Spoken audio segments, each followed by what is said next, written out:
بادشاہ کا خواب بیان کیا جاتا ہے۔ ملک کے خراساں کے ایک بادشاہ نے سلطان محمود کو خواب میں اس حالت میں دیکھا۔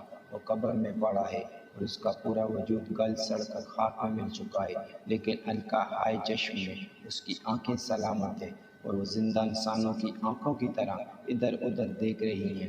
یہ عجیب خواب دیکھ کر بادشاہ بیدار ہوا تو اس نے اپنے امیروں وزیروں سے اس کی تعبیر پوچھی۔ سب نے عاجزی کا اظہار کیا۔